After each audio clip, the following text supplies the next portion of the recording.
Ya. Iya nggak sih? Ya nanti pilihan terserah. Iya, kalau Fitri ya dulur ya.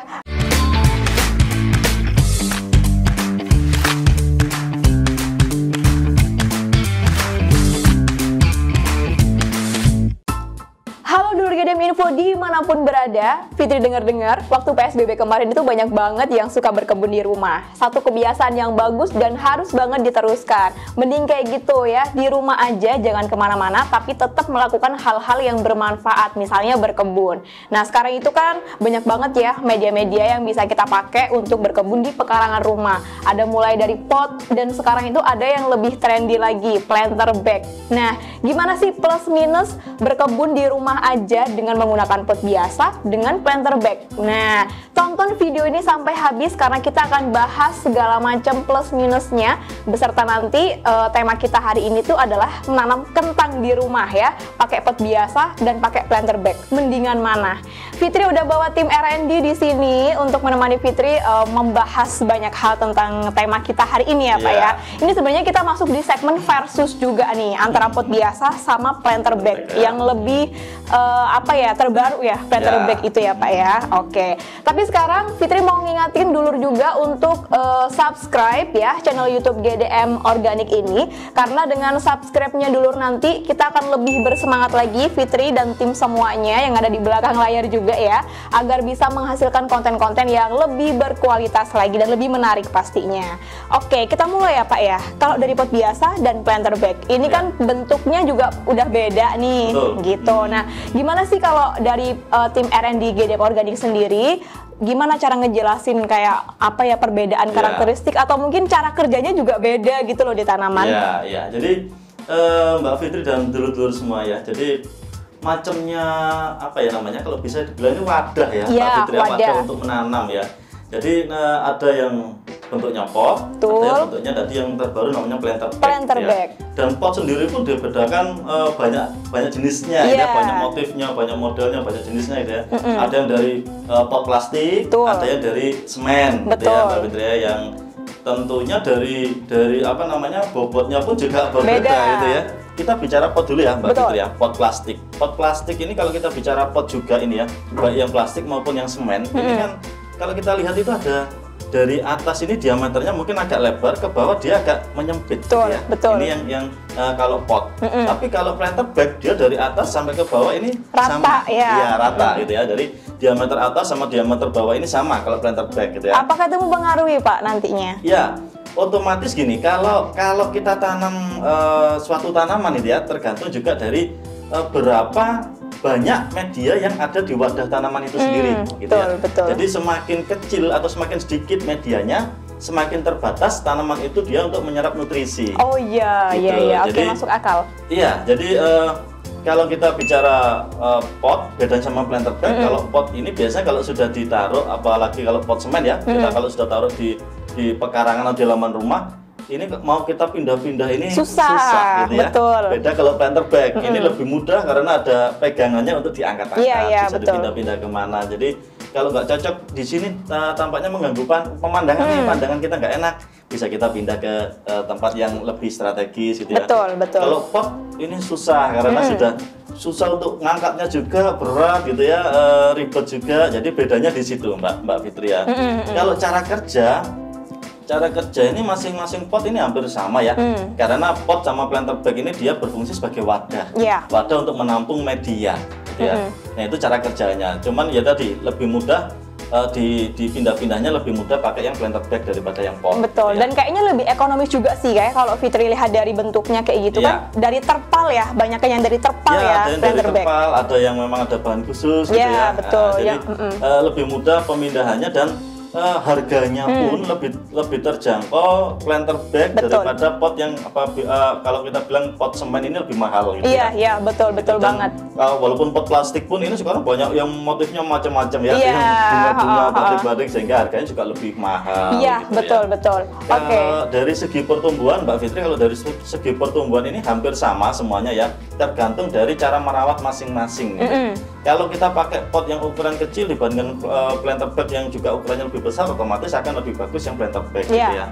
Jadi tergantung juga ukurannya, kalau ukurannya sama, otomatis pertumbuhannya akan sama. Yang penting adalah cara perlakuannya, gitu ya, cara perlakuannya. Kayaknya mungkin untuk dari segi keluar masuknya oksigen kayak gitu, kok kayaknya kalau planter bag Fitri lihat kan ada yang bentuknya bisa dibuka juga ya Pak ya, yang tengahnya bisa dibuka. Kayak gitu mungkin apa ya, membantu tanaman juga untuk bernafasnya lebih leluasa mungkin ya daripada yang pot. Apalagi semen kan berarti terkungkung gitu loh Pak ya jadinya. Betul. Kalau semen ini kan dia rata-rata ya apa ya istilahnya dia menyerap panas ya. Jadi nanti medianya juga akan ikut panas. Beda dengan planter bag yang dia masih mempunyai banyak rongga di sana sehingga sirkulasi udaranya juga lebih dingin, suhunya juga tidak terlalu panas dibandingkan dengan pot. Iya, betul. Oke, kalau dari situ nanti kita akan adakan apa ya, kesimpulan lah ya di akhir lah ya.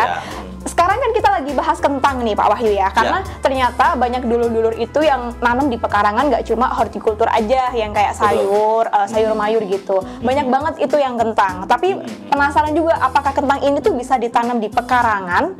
Karena biasanya yang kita tahu kan kentang itu perlu lahan yang luas seperti itu. Nah, kalau kita ada planter bag segala macam, ini kan teknologi baru juga ya. Bagaimana Pak nanam kentang di pot biasa sama di planter bag di pekarangan rumah? Ya, jadi kalau kita bicara berarti perbandingan 3 ya nih Mbak Fitri ya, di lahan, di pot, sama di planter bag gitu ya. Iya, gimana? Ya, kalau memang tanam kentang ini kita lihat karakteristiknya dulu ya. Karakteristik tanaman kentang ini dia tanaman sayuran perdu gitu ya, semusim dan dia berumbi. Nah ini ya, jadi panennya adalah panen umbi, berkembang biaknya juga melalui umbi. Dan tanaman kentang ini dia hanya bisa tumbuh maksimal di daerah dataran tinggi, di dataran tinggi, di daerah yang suhunya rendah atau dingin, gitu ya. Dan tanaman kentang ini dia juga menyukai tekstur tanah yang gembur dan subur. Nah, itu yang penting Mbak Fitri ya.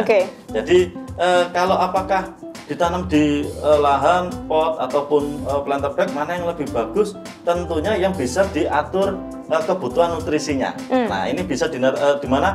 Yaitu di pot ataupun di planter bag daripada di lahan. Sama-sama bisa berarti? Sama-sama bisa maksimal gitu ya. Cuman bedanya kenapa di lahan nggak bisa maksimal? Karena kalau kita ngasih nutrisi atau unsur hara atau pupuk gitu ya, ini apa namanya potensi kehilangan lebih besar gitu ya. Iya, betul. Saat hujan, saat mengairi, mungkin banyak yang ikut terbawa lewat air gitu, kalau di lahan. Tapi kalau di pot, otomatis kita bisa menyesuaikan di sana, kita bisa mengatur itu. Jadi berapa kebutuhan nutrisinya, kita bisa atur di situ, berapa kebutuhan airnya juga bisa kita atur. Berarti sangat bisa banget ditanam di pekarangan rumah. Sangat bisa sekali dan lebih bagus karena kita bisa mengatur tadi nutrisinya tadi. Tapi kalau dari antara pot biasa dengan planter bag, sama aja treatmentnya atau seperti apa? Ya sama sih, sama. Kalau kita bicara medianya tadi yang disukai adalah tekstur yang gembur dan subur. Nah, itu yang kuncinya di situ ya. Di situ. Jadi kita harus membuat perlakuan medianya di dalam pot ini yang gembur dan subur. Oke. Agak lebih mengerucut sekarang ya. Fitri tadi pas penjelasan di pot biasa sama di planter bag, Fitri udah mulai milih nih mau yang apa gitu. Sekarang kalau nanam kentang berarti sama-sama bisa, yang penting tanahnya harus gembur, perlakuannya ya. Kalau dari segi produksi dan apa ya, produksinya Pak ya, pas panen gitu loh, dari pot biasa, lahan ataupun dari planter bag itu seperti apa Pak? Ya kalau dari segi produksi otomatis yang bisa dikontrol jumlah nutrisi yang dibutuhkan oleh tanaman itu. Nah itu salah satunya di planter bag ataupun di pot. Cuman kalau di planter bag ini dia tadi sirkulasi oksigennya lebih bagus daripada kalau kita bicara pot plastik gitu ya. Tapi kalau kita bicara pot ini kan ada yang bentuk yang pot plastik yang cekung ke bawah, ada yang juga yang kita bicara kayak seperti planter bag tapi yang bentuknya plastik juga namanya polybag kan gitu ya. Nah polybag ini juga bagus, planter bag juga bagus dibandingkan dengan pot yang plastik gitu ya Mbak Fitri ya. Jadi penanamannya kenapa kok lebih bagus di polybag atau di planter bag gitu ya? Kenapa? Karena kalau kita bicara planter bag atau polybag ini kan kalau kita tanah di situ ini kan yang jelas adalah gelap ya Mbak, gelap. Jadi pada saat situasi gelap itu pertumbuhan akar dia akan lebih maksimal. Yang paling penting adalah yang kita ketahui adalah kentang ini kan dia biasa kita ngambilnya produksinya dari umbinya, dan umbi adanya di bawah. Jadi semakin nanti pertumbuhan akarnya maksimal, otomatis pertumbuhan umbinya juga akan lebih maksimal. Nah, makanya nanti hasilnya akan lebih bagus kalau kita tanam di situ, di planter bag ataupun di polybag itu. Polybag, oke. Iya. Bener nggak sih Pak Wahyu, Fitri pernah baca itu ya, katanya kalau kita nanam kentang di planter bag itu tuh kayak hasil panennya bisa lebih cepat beberapa hari atau umbinya tuh lebih gede gitu. Bener nggak sih? Ya, karena pertumbuhan dari bawahnya dia lebih cepat. Pertumbuhan akarnya gitu. ini lebih cepat. Jadi nutrisi yang kita berikan di situ karena akarnya juga lebih banyak, ya, pertumbuhan akarnya lebih maksimal, otomatis penyerapan nutrisinya juga akan lebih maksimal. Sehingga pertumbuhannya akan lebih cepat, otomatis pembentukan umbinya juga akan lebih cepat. Itu penjelasannya berarti ya. Berarti Iya. memang secara teori benar dan secara prakteknya juga iya juga gitu loh ya. Oke. Tapi gini, meskipun di pot biasa bisa, di planter bag juga bisa, menurut Fitri sih yang paling oke emang tetap ya perlakuan tanah itu tadi kan jadi yang kunci utama. Betul. Tanah dan juga mungkin pupuk organik itu juga kayaknya mempengaruhi juga. Betul. Kayaknya. Karena tadi tekstur tanah yang disukai adalah gembur dan subur. Otomatis apa? Berarti bahan organik di dalam media tersebut harus tinggi, harus banyak. Yaitu salah satunya adalah dengan memberikan pupuk-pupuk organik untuk tanaman kentang itu sendiri. Betul, betul. Dan mungkin ada spesifikasi tertentu mungkin ya Pak Wahyu ya. Kalau dulur sekalian mau memilih pupuk organik yang bagus, mungkin dilihat dari segi komposisinya kayak gitu, mungkin Pak Wahyu ada rekomendasi juga harus dilihat apanya sih gitu. Ya, kalau ini kan banyak banget di pasaran nih Pak. Betul. Sekarang kan banyak juga yang ngeklaim ya pupuk organik. Tapi secara mungkin bahan-bahannya masih dicampur dengan beberapa kimia, bisa jadi gitu ya. Kalau menurut saya, saran saya adalah pilihlah pupuk organik yang memang bahannya benar-benar 100% organik dan yang terpenting kalau bisa mengandung bakteri, Mbak Fitri. Itu penting banget yang ya. menguntungkan. Jadi jangan hanya beli pupuk organik aja, tetapi kalau bisa yang dua fungsi, pupuk organik plus dia mengandung juga bakteri yang menguntungkan. Jadi fungsinya adalah bahan organik ini dia akan memberikan juga nutrisi untuk tanaman, sedangkan bakterinya adalah untuk melindungi tanaman dari serangan penyakit ataupun juga mempertahankan kualitas dari tanah itu supaya dia masih lama suburnya, juga tetap gemburnya. Itu yang paling penting. Sehingga tadi tanaman kentang membutuhkan lahan tanah yang subur dan gembur. Dengan adanya organik ini, dia akan terjaga kesuburannya, akan terjaga tanah ini teksturnya menjadi lebih gembur. Dan mungkin bakteri-bakteri yang harus diperhatikan banget itu mungkin salah satunya adalah Bacillus ya, karena Fitri baca banyak banget tentang khasiat dari bakteri Bacillus ini untuk pertumbuhan tanamannya sendiri ya. Dan juga mungkin untuk penggemburan tanahnya juga gitu. Jadi mungkin dulu kalau semisal setelah melihat video ini kemudian mulai tertarik untuk bertanam kentang ya di rumah dan cari-cari pupuk organik, itu harus dilihat dulu komposisinya. Pastikan ada mungkin bakteri Bacillus lah, harus lengkap lah di situ pupuk organiknya gitu. Dan Bacillus ini juga dia sebagai istilahnya untuk menyuburkan tanah, juga dia menghasilkan antibiotik yang penting itu. Iya, betul, betul. Dan salah satunya bakteri itu juga sudah ada lengkap di pupuk organik CRGDM gitu ya dulu ya. Jadi udah tidak perlu cari brand-brand lain, ya sudah itu aja kayak gitu loh. Karena memang kan penjelasannya sudah lengkap dari Pak Wahyu juga gitu. Oke, berarti tapi dari treatmentnya sendiri memakai pupuk organik di pot biasa sama planter bag untuk nanam kentang nggak ada perbedaan berarti ya Pak ya? Jadi tetap utamakan bahan organiknya ini harus banyak. Dengan mengatur seperti itu, nanti pertumbuhan kentang juga akan lebih maksimal. Berarti kalau dari segi efisiensi gitu ya antara pot biasa sama planter bag, Fitri jelas akan lebih milih planter bag. Ya. Iya nggak sih? Ya nanti pilihan terserah. Iya, kalau Fitri ya dulu ya. Dari segi ekonomis pun planter bag juga lebih ini gitu ya. Dari segi memindah-mindahnya pun juga lebih mudah. Jadi misalkan di sini ternyata sinar mataharinya masih kurang maksimal nih gitu. Bisa dipindah ke tempat-tempat yang lebih maksimal untuk mendapatkan sinar matahari lebih mudah. Betul. Iya, betul. Jadi lebih efisien aja gitu ya. Dan juga kalau dari segi apa aja sih kunci untuk menanam kentang di pekarangan rumah yang seperti kita bold tadi itu ya, di perlakuan tanahnya itu benar-benar harus diperhatikan gitu, karena dulur juga mau bertanam di pot biasa ataupun planter bag, kalau tanahnya ini nggak diperhatikan dari awal ya Pak ya, itu akan ya percuma gitu loh ya, percuma. Maksimal hasilnya juga produksinya nggak akan bisa maksimal juga. Betul. Nah, karena dimakan oleh orang-orang terdekat, mestinya kentang yang kita tanam ini harus yang sehat. Nah, betul. gimana sih Pak langkah-langkah untuk menggunakan pupuk organik ya, terutama pupuk organik cair GDM nih, jadi biar bisa langsung praktek nih dulur sekalian ya kan? Gimana tuh caranya? Jadi yang pertama kita bicara langkah-langkah untuk tanam dulu ya Mbak Fitri ya. Jadi yang pertama adalah pilihlah benih kentang ini dari umbi yang sehat, yang sehat dan berkualitas gitu ya. Kalau sudah kita pilih dari awal sudah nggak sehat, otomatis nanti pertumbuhannya juga akan gagal gitu ya. Dari benih yang sehat bisa kita contohnya kita pegang gitu ya. Kalau dia nggak lembek, ini berarti benih ini juga cukup lumayan sehat. Itu salah satu ciri aja. Dan lainnya nanti bisa ditanyakan. Yang penting adalah dia dari sumber yang jelas, dari indukan yang sehat atau dari yang benih penangkar yang sudah bersertifikat ya. Itu yang pertama, pilih benih yang sehat dan berkualitas.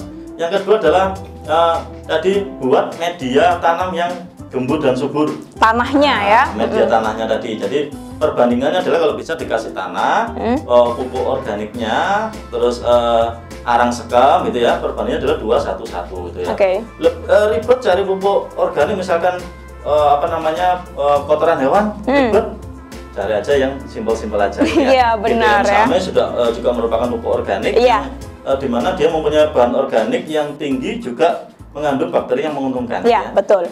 Dan supaya kegemburan tanahnya ini selalu terjaga, berikanlah pembenar tanah. Iya, kita punya GDM Black Boss. GDM Black Boss. Jadi rutin juga agar tanah ini terjaga kesuburannya dan selalu gembur, siram dengan GDM Black Boss. Iya, oke, benar. Supaya tumbuh maksimal. Nah, semprot dengan yang POC GDM. Semprotkan di tanamannya tumbuh maksimal, daunnya juga tumbuh lebih banyak, proses fotosintesisnya juga tinggi, otomatis pembentukan umbinya juga lebih banyak dan besar-besar. Iya, Terus dan jangan lupa buat drainase yang bagus gitu ya.